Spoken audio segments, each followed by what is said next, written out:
Você já se perguntou o que realmente significa ser feliz? Jesus está prestes a revelar um mistério profundo, as bem-aventuranças. Palavras que vão mudar sua vida, se você permitir. Elas não são apenas promessas para o futuro, são um convite para viver uma nova realidade agora.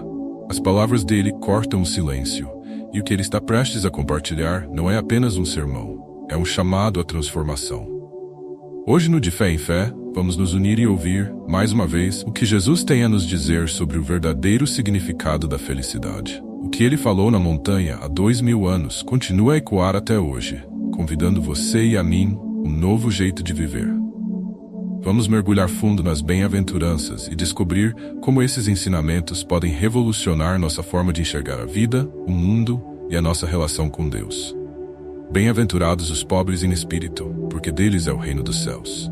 Mateus capítulo 5 e versículo 3. Ser pobre em espírito não se refere a uma pobreza material, mas a uma postura de profunda humildade espiritual. Jesus não está exaltando a ausência de posses, mas a ausência de arrogância espiritual.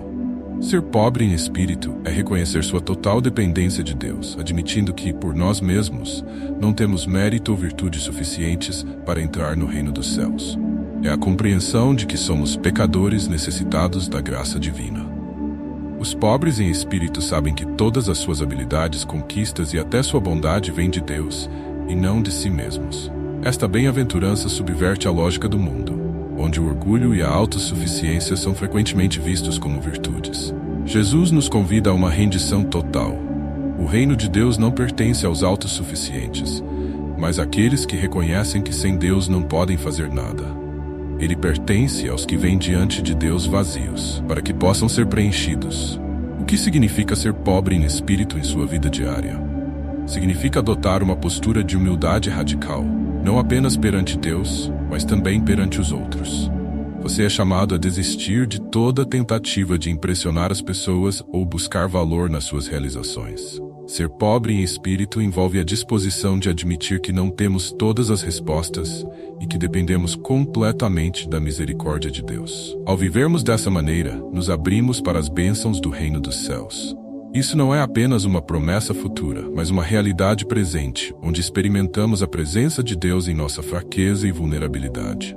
Jesus está nos dizendo: quanto mais vazios de nós mesmos estivermos, mais cheios de Deus seremos. Bem-aventurados os que choram, porque serão consolados. Mateus capítulo 5 e versículo 4.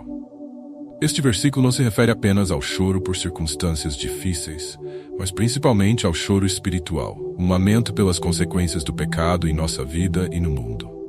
Os que choram são aqueles que se entristecem com a maldade, injustiça e sofrimento causados pela rebelião contra Deus. Esse lamento vem de um coração que compreende profundamente a seriedade do pecado e a sua separação de Deus. Jesus está prometendo consolo àqueles que se arrependem e lamentam, não de forma superficial, mas com verdadeiro pesar. No reino de Deus não há lugar para a indiferença ao pecado. O choro mencionado aqui é um reflexo de um coração que anseia pela restauração da justiça e pela reconciliação com Deus. Como podemos aplicar esta verdade em nossas vidas? Primeiro, precisamos parar de evitar o confronto com a dor e o pecado. O mundo ensina que devemos anestesiar nossas emoções com distrações e conforto. Mas Jesus nos chama a enfrentar o sofrimento e a injustiça com honestidade. Devemos sentir profundamente a dor do pecado, tanto o nosso quanto do mundo ao nosso redor. Esse tipo de lamento nos leva ao arrependimento genuíno e à busca pela justiça de Deus. O consolo prometido aqui não é uma simples melhoria nas circunstâncias, mas a presença reconfortante de Deus em meio à nossa dor. É um consolo profundo que traz cura ao coração arrependido. Ao chorarmos, Deus se aproxima de nós e promete enxugar todas as lágrimas, apontando para a esperança da redenção final, onde não haverá mais dor nem sofrimento. Bem-aventurados os mansos, porque herdarão a terra. Mateus capítulo 5 e versículo 5. A mansidão, na cultura bíblica, é uma qualidade de força controlada. Não significa fraqueza ou passividade, mas um espírito que, mesmo em meio à pressão e ao conflito, permanece calmo, humilde e submisso à vontade de Deus. Os mansos não buscam defender seus próprios direitos com agressividade. Em vez disso, confiam que Deus é seu defensor. Esta virtude é muitas vezes incompreendida no mundo, onde ser agressivo e reivindicativo é frequentemente exaltado. Jesus está nos dizendo que os mansos, aqueles que se submetem à vontade de Deus com paciência e humildade, herdarão a terra. Isso é uma promessa paradoxal. Os que renunciam ao poder terreno e à autoafirmação agressiva são aqueles que no final governarão com Cristo. A mansidão é uma chave para a autoridade espiritual. Viver com mansidão, e num mundo que valoriza a força bruta, é um desafio diário. Em momentos de injustiça, em vez de retaliar ou responder com raiva, os mansos deixam que Deus seja o juiz. Isso não significa ser passivo diante do mal, mas sim ter uma força interior que sabe que Deus é quem está no controle e que Ele trará justiça no seu tempo. Ao vivermos dessa maneira, herdamos algo mais profundo do que apenas a terra física. Herdamos o favor de Deus e a paz que vem de confiar nele. Nos tornamos herdeiros do reino, pois o verdadeiro poder está em viver em sintonia com o caráter de Cristo. Os mansos são verdadeiros líderes no reino de Deus, pois eles refletem o coração de Jesus. Bem-aventurados os que têm fome e sede de justiça, porque serão fartos. Mateus capítulo 5, versículo 6. A fome e sede de justiça descritas aqui são uma imagem de desejo intenso, como alguém que está desesperado por comida ou água. Esse desejo não é por uma justiça superficial ou meramente legalista, mas pela justiça de Deus, a restauração de tudo que está quebrado pelo pecado. Aqueles que têm fome e sede de justiça são movidos por um anseio ardente para que a justiça de Deus prevaleça em suas vidas e no mundo ao seu redor.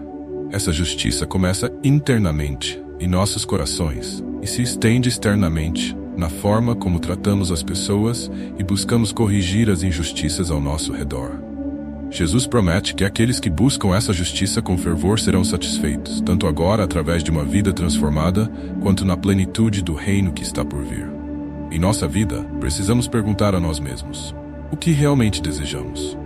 Será que buscamos a justiça de Deus com o mesmo fervor com que buscamos o sucesso ou o conforto? Esta bem-aventurança nos desafia a alinhar nossos desejos com os desejos de Deus, a buscar ativamente a justiça, não apenas em nossos corações, mas em nosso ambiente, em nossas famílias, comunidades e no mundo.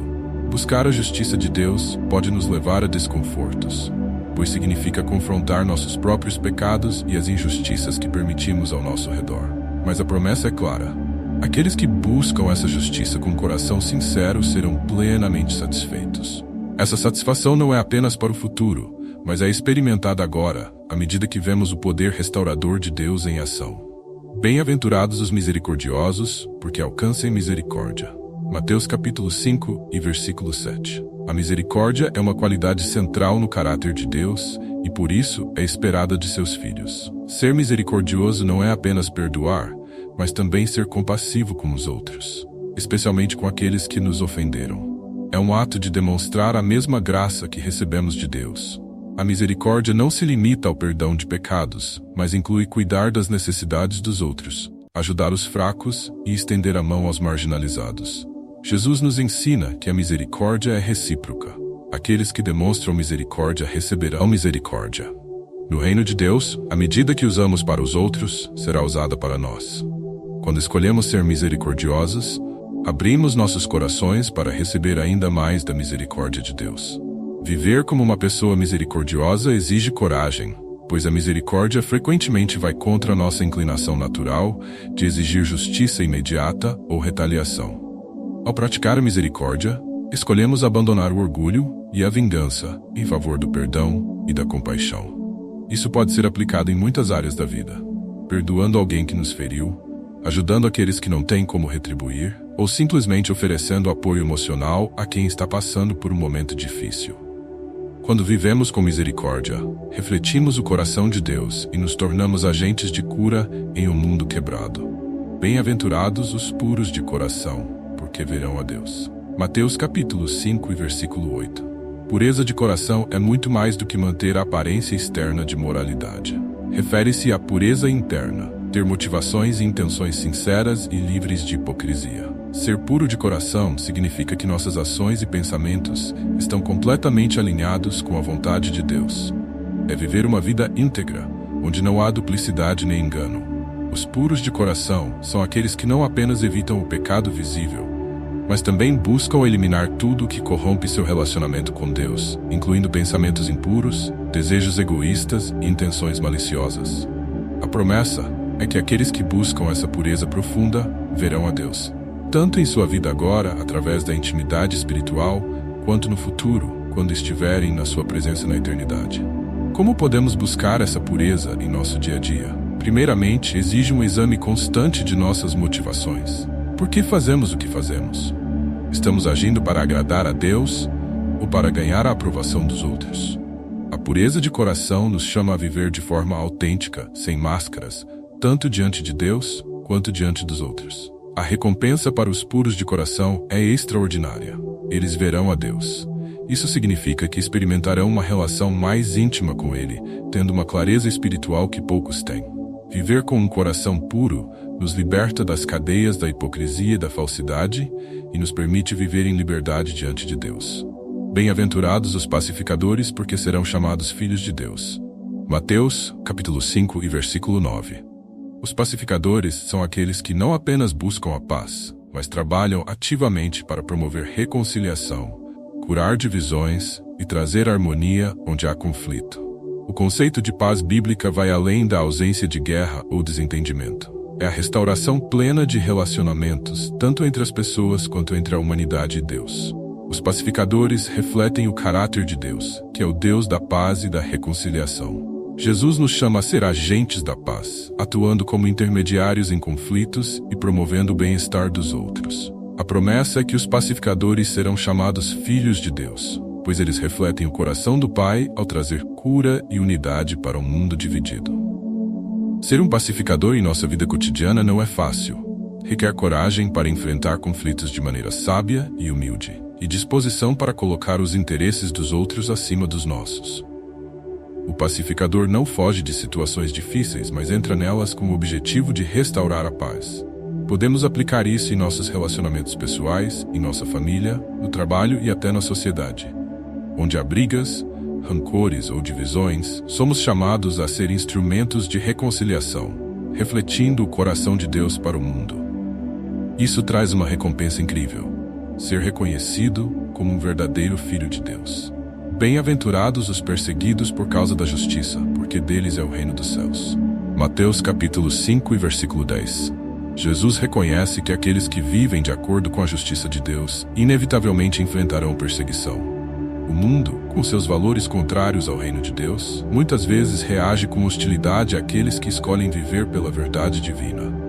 Esta perseguição pode ser física, emocional, social ou espiritual, mas ela é uma marca de que estamos caminhando fielmente com Cristo.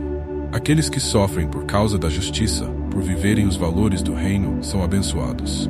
O sofrimento que eles enfrentam é temporário, mas sua recompensa é eterna. Jesus garante que, apesar das dificuldades aqui, o reino dos céus pertence a eles. Ser fiel a Cristo em um mundo que se opõe aos seus valores pode nos colocar em situações difíceis. Podemos ser ridicularizados, rejeitados ou até prejudicados por nossa fé. Mas em vez de fugir ou se envergonhar, somos chamados a enfrentar essas situações com coragem, sabendo que nossa recompensa não está neste mundo, mas no reino de Deus. Essa promessa nos dá força para permanecer firmes, mesmo quando somos mal interpretados ou perseguidos. Vivendo com a certeza de que o reino dos céus é nosso, não apenas para o futuro, mas agora, podemos enfrentar qualquer tipo de oposição com paz e confiança. Você percebeu que Jesus não estava apenas falando sobre um futuro distante. Ele estava oferecendo algo real, agora mesmo. Ele estava mostrando que a verdadeira felicidade não é no que temos ou não que conquistamos, mas em quem nos tornamos quando nos rendemos ao amor e à vontade de Deus. Você está disposto a viver de acordo com esses valores, mesmo que isso signifique nadar contra a corrente? Você está pronto para ser um pacificador em um mundo cheio de conflitos? Você está disposto a abraçar a misericórdia, mesmo quando o mundo lhe diz para se vingar?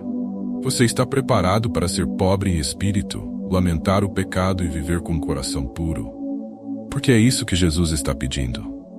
Ele não oferece um caminho fácil, mas um caminho transformador. Um caminho que promete paz no meio da tempestade, alegria em meio à dor e, o mais importante, um relacionamento íntimo com o próprio Criador. As bem-aventuranças são mais do que apenas boas palavras. Elas são a chave para uma vida cheia do Espírito de Deus, uma vida onde encontramos propósito, esperança e paz, mesmo nos momentos mais sombrios. Elas nos desafiam, nos moldam e nos guiam para mais perto de Deus. Se essa mensagem falou ao seu coração, não guarde para si. Compartilhe com aqueles que também precisam dessa transformação. Jesus nos deixou as bem-aventuranças como um mapa para uma vida abençoada. E Ele está te chamando para segui-lo hoje. Que Deus te abençoe ricamente e nos vemos no próximo vídeo.